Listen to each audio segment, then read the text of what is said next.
عالمی سمندری حیاتیاتی تنوع، اسلامی نقطہ نظر، تخلیق کائنات اور حکمت الہی۔ Research by Nadeem Ahmed Khan, Islam. Marine biodiversity, اسلامی perspective, creation of the universe and divine wisdom.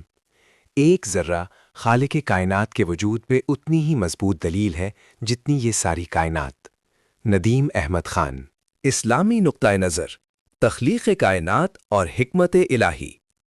اسلامی فکری روایت میں حیاتیاتی تنوع کو اللہ تعالیٰ کی قدرت، وحدانیت اور تخلیقی مہارت کی آیات یعنی نشانیوں کے طور پر دیکھا جاتا ہے۔ قرآن مجید انسان کو بارہا فطرت کے مشاہدے اور اس میں چھپی حکمتوں پر غور کرنے کی دعوت دیتا ہے۔ توازن اور انسانی ذمہ داری، خلافہ۔ قرآن کے مطابق اللہ نے کائنات میں ایک توازن قائم کیا ہے جسے بگاڑنے سے منع کیا گیا ہے، سورہ الرحمن 7-8۔ حیاتیاتی تنوع دراصل اسی الہی توازن کا اظہار ہے۔ انسان کو اس زمین پر خلیفہ یعنی اسٹوورڈ یا کیئر ٹیکر مقرر کیا گیا ہے، جس کا مطلب ہے کہ اسے ان تمام مخلوقات کی حفاظت کی ذمہ داری سونپی گئی ہے۔ سمندری آلودگی اور انواع کا محدود ہونا اس الہی امانت میں خیانت تصور کیا جاتا ہے، جیسا کہ سورہ روم میں تنبیہ کی گئی ہے کہ خشکی اور تری میں فساد برپا ہو گیا ہے ان برے اعمال کی وجہ سے جو لوگوں کے ہاتھوں نے کمائے ہیں، 30-41۔ اسلامی نقطہ نظر سے ہر جاندار محض ایک حیاتیاتی اکائی نہیں بلکہ ایک امت ہے، جیسا کہ سورہ الانعام میں فرمایا گیا، زمین پر رینگنے والا کوئی جاندار اور پروں سے اڑنے والا کوئی پرندہ ایسا نہیں ہے جو تمہاری طرح کی امتیں نہ ہوں، 6:38۔ یہ تصور سمندری حیات کے ان پیچیدہ ماحولیاتی نظاموں سے میل کھاتا ہے جہاں ہر مخلوق کا ایک مخصوص مقام اور سماجی ڈھانچہ ہوتا ہے۔ حیاتیاتی تنوع بطور الہی نشانی۔ قرآن مجید میں ارشاد باری تعالیٰ ہے، کیا تم نے نہیں دیکھا کہ اللہ نے آسمان سے پانی برسایا، پھر ہم نے اس سے مختلف رنگوں کے پھل نکالے، اور پہاڑوں میں بھی سفید، سرخ اور سیاہ رنگ کی دھاریاں ہیں، اور اسی طرح انسانوں، جانوروں اور مویشیوں میں بھی مختلف رنگ پائے جاتے ہیں، سورہ فاطر 27-28۔ اس آیت میں تنوع کو ایک ڈیوائن ٹیپسٹری کے طور پر پیش کیا گیا ہے جو خالق کی فنکاری کا مظہر ہے۔ 9ویں صدی کے عظیم مسلم دانشور ابو عثمان عمر بن بحر الجاحظ نے اپنی مارکہ آرا کتاب کتاب الحیوان یعنی بک آف اینیملز میں حیاتیات، ٹیکسونومی اور ماحولیات کا ایک انوکھا امتزاج پیش کیا۔ 7 جلدوں پر مشتمل اس انسائکلوپیڈیا میں انہوں نے 350 سے زائد جانوروں کی انواع کا ذکر کیا اور ان کے رویوں، خوراک کے سلسلوں اور بقا کی جدوجہد پر بحث کی۔ الجاحظ کے کام کی خاص بات یہ تھی کہ وہ فطرت کے مطالعے کو خالق کی معرفت کا ذریعہ سمجھتے تھے۔ ان کا مشہور قول ہے کہ ایک کنکری اللہ کے وجود پر اتنی ہی مضبوط دلیل ہے جتنا کہ ایک پہاڑ۔ انہوں نے جانوروں کے مابین بقا کی جدوجہد اور ماحول کے اثرات کے تحت ہونے والی تبدیلیوں کا تذکرہ کیا جو بعض ماہرین کے نزدیک ڈارون سے صدیوں پہلے ارتقائی اصولوں کی ابتدائی شکل تھی۔ تاہم الجاحظ کے لیے یہ تمام عمل اللہ کی مرضی اور حکمت کے تابع تھے، نہ کہ کسی اتفاقی ارتقاء کے۔ اگرچہ مچھلیاں اور ویل جیسی بڑی مخلوقات سب کی توجہ کا مرکز بنتی ہیں، لیکن سمندر کا اصل انجن خردبینی جاندار یعنی مائکروبز ہیں، جو سمندری بائیوماس کا تقریباً 70% حصہ تشکیل دیتے ہیں۔ ایک اندازے کے مطابق سمندروں میں خردبینی حیات کا مطالعہ روایتی طریقوں سے ناممکن ہے کیونکہ ان میں سے 99% جانداروں کو لیبارٹری میں کلچر نہیں کیا جا سکتا۔ ایک حالیہ مطالعے میں سمندری پروکیریوٹس کے 20,000 سے زائد مکمل جینومز کا کیٹلاگ تیار کیا گیا ہے، جس میں بیکٹیریا کے 99% معلوم فائلمز کی موجودگی کا انکشاف ہوا ہے۔ سمندری حیات کا مطالعہ قرلہ ارض پر زندگی کے ارتقاء، بقا اور پیچیدگی کو سمجھنے کے لیے ایک بنیادی بنیاد فراہم کرتا ہے۔ زمین کی سطح کا 70% سے زائد حصہ سمندروں پر مشتمل ہے، جو نہ صرف حیات کا سب سے بڑا گہوارہ ہے بلکہ جینیاتی اور حیاتیاتی تنوع کے لحاظ سے بھی سب سے زیادہ مالا مال خطہ ہے۔ عالمی سمندری حیاتیاتی تنوع یعنی مرین بایو ڈائیورسٹی سے مراد سمندروں میں پائی جانے والی انواع، ان کے مابین جینیاتی تغیرات اور ان کے ماحولیاتی نظاموں کی کثرت ہے۔ موجودہ سائنسی دور میں سمندری انواع کی گنتی اور ان کے منبع کے حوالے سے جاری بحثیں ایک طرف منظم مقداری تجزیوں یعنی کوانٹیٹیو انالیسس پر مبنی ہیں اور دوسری طرف ان متنوع تخلیقات کے پیچھے کارفرما تخلیقی محرکات یا ماخذ کے حوالے سے مختلف علمی، فلسفیانہ اور نظریاتی نقطۂ نظر موجود ہیں۔ یہ رپورٹ سمندری حیات کی موجودہ شماریات، نامعلوم انواع کے تخمینے کے لیے استعمال ہونے والے ریاضیاتی ماڈلز اور ان کی تخلیق کے حوالے سے سائنسی و مذہبی تناظرات کا ایک جامع اور گہرا احاطہ کرتی ہے۔ سمندر کا 90% حصہ 200 میٹر سے زیادہ گہرا ہے، جسے ڈیپ سی کہا جاتا ہے۔ یہاں کا ماحول انتہائی دباؤ، سردی اور مکمل تالیکی کی وجہ سے زمین کے کسی بھی دوسرے حصے سے مختلف ہے۔ کیموسنتھسس اور منفرد حیات۔ عام طور پر زندگی کا انحصار ضیائی تالیف پر ہوتا ہے، لیکن ہائیڈرو تھرمل وینٹس پر ایسی مخلوقات دریافت ہوئیں جو سورج کی روشنی کے بغیر زمین کی اندرونی حرارت اور کیمیکلز جیسے ہائیڈروجن سلفائڈ سے توانائی حاصل کرتی ہیں۔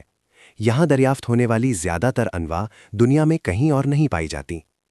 سمندری ماحول میں حیوانات کی کثرت سب سے زیادہ ہے، اور اس میں بھی آرتھروپوڈز اور مولسکا نمایاں ترین گروپ ہیں۔ آرتھروپوڈز میں کرسٹیشنز کی بڑی تعداد شامل ہے، جو سمندری خوراک کے سلسلے میں ریڑھ کی ہڈی کی حیثیت رکھتے ہیں۔ اسی طرح مولسکا کی انواع سمندر کے ہر حصے میں ساحلوں سے لے کر گہری ترین کھائیوں تک پھیلی ہوئی ہیں۔ سالانہ بنیادوں پر جاری ہونے والی ٹاپ 10 مرین سپیشیز کی فہرست ٹیکسونمی کے ماہرین کی محنت کا منہ بولتا ثبوت ہے۔ 2024 کی فہرست میں شامل انواع محض سائنسی اضافہ نہیں ہے، بلکہ یہ سمندری حیات کے عجیب و غریب اور حیرت انگیز پہلوؤں کو بے نقاب کرتی ہیں۔ جوپا کا ٹیکسونومک کوششوں کا ماڈل۔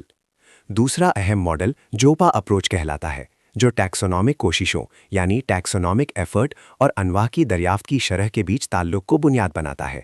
اس ماڈل کا ایک اہم پہلو یہ ہے کہ یہ دو ممکنہ صورتحال میں فرق کرنے کی کوشش کرتا ہے۔ کیا نئی انواع کی دریافت اس لیے کم ہو رہی ہے کہ اب دریافت کرنے کے لیے انواع باقی نہیں رہیں، یا اس لیے کہ ٹیکسونومی کے ماہرین کی تعداد یا ان کی کوششوں میں کمی آ گئی ہے؟ کینچوؤں یعنی ارتھ ورمز کی عالمی انواع کے تخمینے میں اس ماڈل نے بتایا کہ اب تک صرف 20% انواع ہی بیان کی گئی ہیں، اور بقیہ 80% کو دریافت کرنے میں موجودہ شرح سے 120 سال لگ سکتے ہیں۔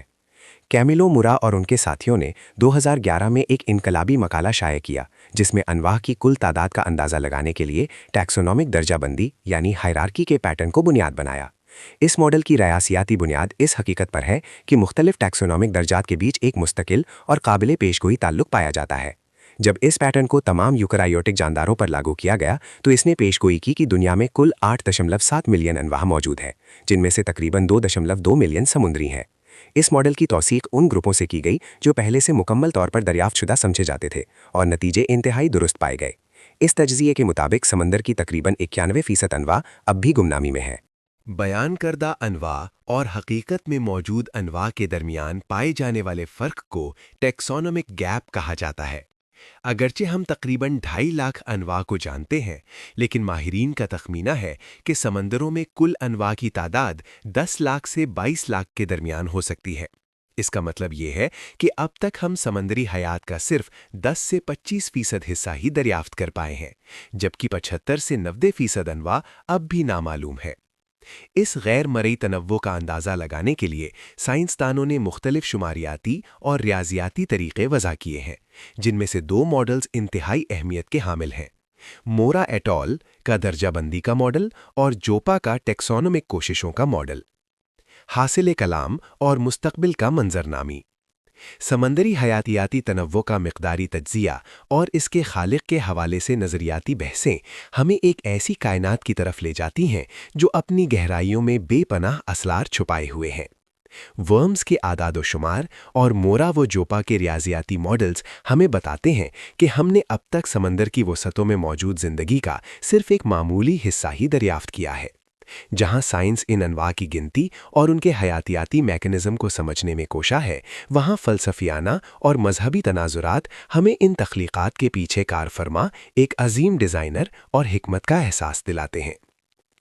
مستقبل کی سائنسی پیش رفت جینیاتی تحقیق اور مصنوعی ذہانت کے ذریعے مزید لاکھوں انواع کو بے نقاب کرے گی، لیکن ہر نئی دریافت اس حقیقت کو مزید تقویت دے گی کہ زندگی کا یہ پیچیدہ جال کسی اندھے اتفاق کا نتیجہ نہیں، بلکہ ایک عظیم الشان حکمت الہی کا مظہر ہے۔